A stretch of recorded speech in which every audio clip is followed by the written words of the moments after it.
think the biggest threat now to the dollar, and one of the reasons that I think the price of gold could go ballistic, is because I think there is a good chance that the Supreme Court is going to side with Donald Trump in his ability to fire Lisa Cook, a Fed governor. Let me get to what happened, though, in the gold market. And, gold hit 3,600 today for the first time ever. Price of gold was up 4% on the week. It's now up 37% on the year. 37% for the price of gold. Now, I've been doing my best to get my audience to buy gold, buy silver. Silver was only up 2.8% on the week. I say only. That's still a big week. Silver closed the week just about $41 or just over $41. Gold didn't hold 3,600. It closed, I think, around 35.90-ish. Traders tend to look at these round numbers and take profits. I wouldn't be surprised if on Monday morning, when the U.S. resumes trading, we gap up in the price of gold well beyond 3,600, which is why you shouldn't wait till Monday to buy your gold. In fact, don't even wait till the end of this podcast. If you are listening to me or watching this on YouTube, pause. Just press pause. Don't worry. I'll still be here. Just pause it. Then go to Schiff Gold and buy some gold right now and buy some silver. Don't wait. Don't wait for me to finish the podcast. This is too important. Put it on pause. Go buy some gold and silver at schiffgold.com. And when you're finished buying it, then come back and watch the rest of the podcast. That's how important it is, right? I want to make sure that people get aboard this train, right? Unlike the Trump train that's going to end in a wreck. This one has got a long way to go. Again, 41% year-to-date gains in gold. Look at the gold mining stocks. The GDX has now officially doubled on the year. So basically, we're through 8 months of the year, right? And we've had a doubling of the GDX. Double. I remember in April, I put out the special report, the best way to buy gold. And I was, practically begging my gold customers not to buy gold because I said, you take that money and buy these gold stocks because I'd never seen them this cheap in my life relative to the price of gold. So I said below ground gold was such a bargain, you have to buy it rather than the above ground variety. But I also saw the greatest combination of fundamentals that I'd ever seen for the price of gold. And I expect an explosion. Last year was the breakout, 2024, when gold broke above 2,000 and moved up above 3,000. But I think this move is going to mirror, at a minimum, the move from 2001 to 2011. Where the price of gold was up sixfold. So if you take sixfold from 2,000, that's $12,000 gold, right? We're barely a third of the way to 12,000 or a fourth of the way to $12,000 gold right now. We are so much closer to the bottom than we are the top. Yeah, I really wanted you guys to buy closer to 2,000, but I don't care. You got to buy it now. Same thing with silver. I was telling everybody 30 was the floor. You got to buy $30 silver. There was minimal downside risk. We barely ever went below it after I said that. And now we're buying $40 silver, $41 silver. The problem is, and I've talked to the guys at Schiff Gold, and I've talked to people I know at other gold companies where sales are slow. People just don't want to buy the high. Well, you know what? You got to get used to buying the high. If you don't buy the high, you're not buying gold and silver. You got to buy the high because we're going higher. And the longer you wait to buy the high, the higher the high you're going to buy. So you might as well buy it now because if you wait, you're just going to pay a higher price. That doesn't mean you're never going to get a down day or a down week, but it's not worth waiting. You got to just read the writing on the wall here and recognize the historic nature of what is going on. In fact, even Bukele of El Salvador, right, the Bitcoin guy, just announced that he bought $50 million worth of gold for El Salvador, right? He was poo-pooing gold a few years ago when he was buying Bitcoin. Now, instead of buying more Bitcoin, he bought $50 million worth of gold. Congratulations. I'm glad to see that. Now, if he could just sell his Bitcoin and buy even more gold, that would even be a better deal. By the way, Bitcoin was barely up today, in the face of a big move up in gold. In fact, year to date, Bitcoin is only up about 18%. I mean, that's not bad, 18%, but gold's up 37%. Bitcoin's supposed to be up a lot more than gold. It's supposed to be a turbocharged version. It's supposed to be gold on steroids, right? But it's only up. And, it could easily finish the year negative. But the more important statistic on Bitcoin, again, Bitcoin is 15% lower today than it was at its peak priced in gold in 2021. That's almost 4 years ago. 4 years of 15% decline. We're almost in a bear market in the gold price of Bitcoin. This, despite all the Bitcoin ETFs buying up all this Bitcoin. They didn't exist 4 years ago, right? The NFT craze hadn't hit yet. All the Super Bowl ads, all the celebrity endorsements. We didn't have all these Bitcoin treasury companies. MicroStrategy hadn't loaded up on all this Bitcoin, tens of billions of dollars worth of Bitcoin, and now all the copycat Bitcoin treasury companies didn't exist. We didn't have the Bitcoin president, right? We didn't have the strategic Bitcoin reserve. We didn't have a Bitcoin czar, right? So none of this existed 4 years ago, right? Yet despite all this, Bitcoin is down 15% against gold. And these hodlers are oblivious to all of this. They just look back to the very beginning of Bitcoin and talk about how much it's up. And they don't look at what's been happening over the last 4 years and question why, right? Gold has this huge move. It's doing exactly what you would expect it to do in the face of a Fed that's about to ease into rising inflation. But why isn't Bitcoin doing that? Why is Bitcoin behaving differently? Why is it following risk assets and not gold if it's digital gold? But people are so wedded to this cult that they don't even bother to question their own beliefs. They just assume as long as they hodl forever, they'll make it to the promised land, right? They've believed the Messiah. They just got to have faith, and they have to ignore all of the other realities that would cast doubt. But I don't know why Bukele decided to buy some gold. Maybe he's starting to lose a little confidence because he obviously could have bought more Bitcoin, but he didn't do that. So good for him, right? For coming over to the right side. But I think the biggest thing, and I'm going to make this point right now, I think the biggest threat now to the dollar, and one of the reasons that I think the price of gold could go ballistic, is because I think there is a good chance that the Supreme Court is going to side with Donald Trump in his ability to fire Lisa Cook, a Fed governor. Now, the only way that the court could really come to that determination, right, it's not going to be to rule that based on having an independent Fed where the governors serve with 12-year terms and they have employment contracts and that presidents can't really fire them unless there is a legitimate cause, right? Not just because they feel that they have a cause, but there is a demonstrable legitimate cause. And cause generally has to do with something you've done on the job, right? Something, dereliction of duty, right? Not something that was dug up in your past because they went on a fishing expedition looking for dirt, right? And they finally dug something up, and they said, "Aha! You lied on a mortgage application," right?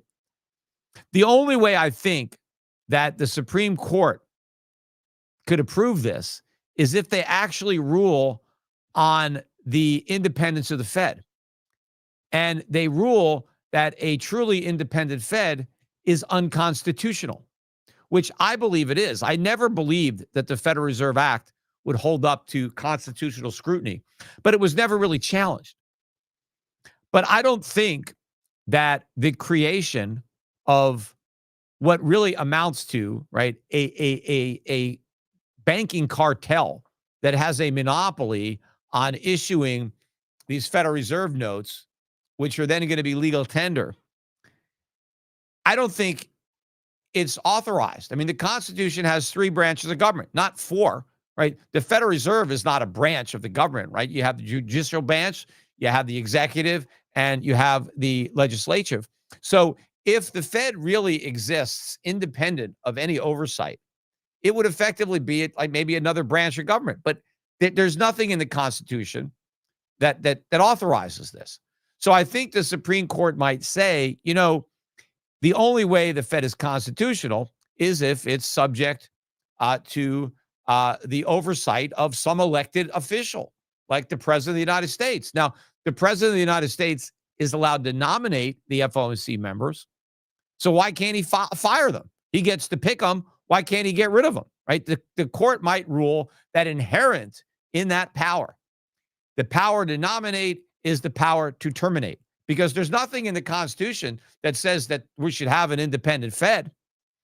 And I think the justices might say that would be against the Constitution to have such an entity. So I think what the Supreme Court might do is actually strike down the concept that the Federal Reserve is independent and make it clear that all the FOMC members serve at the pleasure of the president. And the president can fire whoever he wants for whatever cause he believes justifies the firing, because he was elected president. He's got the power. The people trust his judgment. And therefore, if he believes that a FOMC member, for whatever reason, is not fit for the job, then he can remove them. That is the risk, because that will destroy Fed independence. Now, yes, if Trump wants to nominate a replacement FOMC member, the Senate is going to have to approve the nomination. Now, the Senate might, right? The Republicans might, but even if there aren't enough Republicans who want to play ball with what the president is doing, he doesn't need replacement nominees. Even if they're short, they can still convene and rule. So as long as Trump gets rid of enough board members who oppose what he wants to do, so that his guys or gals are in the majority, then even if there aren't enough, so he can fire every single FOMC member until the majority that remains will do what he wants, because the policy is made based on majority vote, right? So if there's only 3 FOMC members left, it's two out of 3 wins, right? So, but this is going to show the world that there is no independent Federal Reserve. And, you know, we've been touting the independence of the Federal Reserve for a long time as this is why you should trust the dollar. This is why you should trust our monetary policy, because the Fed is independent. It's above politics. But if that's not the case, if it's completely political, if the president effectively controls the Fed, meaning that when we elect a new president, we're simultaneously electing a new Fed chairman. In fact, a lot of people have said that the most powerful job in the country is chairman of the Federal Reserve. Well, how can the most powerful position in the government, right, be for an official that's not even authorized by our Constitution? I think it will be very easy for the Supreme Court to declare the whole thing unconstitutional. Now, I don't think they're going to wipe out the Fed completely. I think they're just going to say, in order for the Federal Reserve to be in conformity with the Constitution, it must be accountable to the President of the United States, must be accountable to the Congress. It can't be some independent authority that exists on its own to do whatever it wants, right? I think that is what they're likely to rule. And that's going to send shockwaves throughout the global economy, financial market, because now people are going to realize that, you know, it's going to be debt monetization, right? There is no independent check that's going to force Congress or the president to ever act fiscally responsible. Why should they? Once they control the Fed and they have the printing press, why should they ever cut spending, right? Just print whatever they need. They'll keep interest rates as low as they need. And this is a huge risk that nobody is talking about. the loss of independence. And of course, what I don't expect the Supreme Court to do is recognize why the Fed was independent. Because it's not a government agency. That's the lie. The Federal Reserve is a private banking cartel. The member banks are not owned by the government. They're not part of the government. Even the Federal Open Market Committee, even though they're appointed, the members are appointed by the president and confirmed by the Senate. They are appointed to roles outside the government. And once they are appointed, they are not accountable, right? Once you appoint them to their 12-year term, they do whatever the hell they want, right? You can't say, I don't like your decisions. For cause doesn't mean because you don't like, their monetary policy, right? That if you could just get rid of them because you didn't like their monetary policy, there would be no point of a 12-year term. The whole point of a 12-year term is so you can't get rid of them. Now, obviously, if there's a real legitimate reason that has nothing to do with their policy decisions, then yes. And you can't concoct a reason if it's obvious that the reason is you disagree with their policy decisions, and so you go looking for dirt, then that doesn't count, right? Because it's obvious what you're trying to do. You're trying to remove somebody for their policy choices, which you have no authority to do, and you're trying to use this phony, mortgage thing as a way to do it. But again, the reason that the Fed is independent, and this is not something that this court is going to address, is that what the Federal Reserve does, right, issuing paper money, is something that the U.S. government has no constitutional authority to do. That's why it didn't do it. That's why it created the Fed. It created the Fed to do something that it could not do itself. Why? Because the monetary powers of the Federal Reserve are created in Article 1, Section 8. And in Article 1, Section 8, the federal government is given the power to coin money and regulate its value. Coin money. That's it. What does coining money mean? Well, it means taking money and making a coin out of it, right? Not a paper bill, a coin. And what is money? Well, money is defined in the Constitution as gold and silver. How do you know this? Because Article 1, Section 10 says no state shall make anything but gold and silver coin legal tender.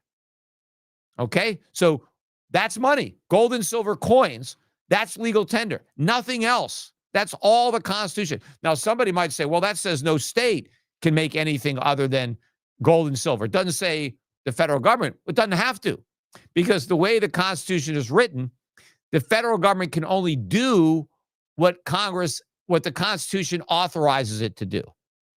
The states can do whatever they want as long as the Constitution doesn't prohibit it. That's why the Constitution says no state shall coin money or emit bills of credit. Right? So states can't make their own money and they can't emit bills of credit. What's a bill of credit? That's paper money, right? So the states are banned from printing paper money. But the federal government is only authorized to coin money. It is not authorized to emit bills of credit. And in fact, the earlier drafts of the Constitution, and you can see this in the Elliott debates, the earliest draft said Congress shall coin money and emit bills of credit. And by a vote of 9-2, they removed emit bills of credit. So it wasn't an oversight. They deliberated allowing the federal government to issue paper money, and then they decided, no way, we don't want to allow it, right? We had a bad experience with the Continental, right? We don't want any paper money. So the Constitution was written to ban paper money, right? So it would never exist, at least not from the government. Now, private banks, they were allowed to emit bills of credit all they wanted, right? Private banks could issue banknotes, and they did issue banknotes. And that's why we ended up getting a central bank, and the Federal Reserve was basically there to rediscount commercial paper issued by other banks. I don't even want to get into all of the rationale behind why people thought having a central bank was a good idea. But the fact of the matter is, it had to be private. it couldn't be part of the government because then it would be unconstitutional. So it had to be this separate thing. Now, in my opinion, the way they went about creating it, I think that's unconstitutional too. And that's what I think the current Supreme Court is going to rule, that this setup, right, of this independent Federal Reserve is unconstitutional and it has to be part of the government. But this is the threat that is looming on the horizon. This is one of the reasons that I am just super bullish on gold and silver and incredibly bearish on the US dollar. The dollar index closed, I think, at 97.7. I think this is the weakest close of the year for the dollar index. Look, it's going a lot lower, but nobody is talking about this yet. They will once the Supreme Court rules, right? But nobody is really talking about it now, other than me. I haven't heard anybody else mentioning the possibility of this happening and why it might happen. And yes, I think the Supreme Court is right that the current Fed as constructed was unconstitutional, but what they are going to create is going to be even more unconstitutional than what they strike down. But they're not going to get that, right? They're not going to go far enough. And so the small right is going to lead to a greater wrong. And that's why you got to load up. So as I said, go to Schiff Gold, buy your gold and silver this weekend. My gold fund, gold stocks doubling on the year. Look, it's still early, I think. They're going to double and double and double again. So nobody's talking about it. I watch the financial markets. They mention gold once in a while, but there's no enthusiasm. They still talk more about Bitcoin than gold, even though Bitcoin is not going up and gold is. And these gold stocks are making nothing but money for the people who bought them. But again, it's still early. So my gold fund, Europe Pacific Gold Fund, EPGIX. Hopefully I got the symbol right that time, but that is the no load version. You could buy that at any discount broker. The Europe Pacific Gold Fund. If you don't have a discount brokerage account, you can call up our advisors, or you can just go directly to the website, europac.com, and you can just buy my fund right off my website. Or you can call up the representatives at Europe Pacific Asset Management and set up a separately managed account where we'll manage a portfolio of gold stocks, but also not just gold stocks, international stocks, foreign stocks. Again, had a much better day today, going up, especially with the weak dollar in the face of a weakening U.S. stock market. The world is divesting of U.S. stocks. The central banks are divesting of U.S. dollars. And this is going to accelerate once the Supreme Court destroys even the pretense of an independent Fed.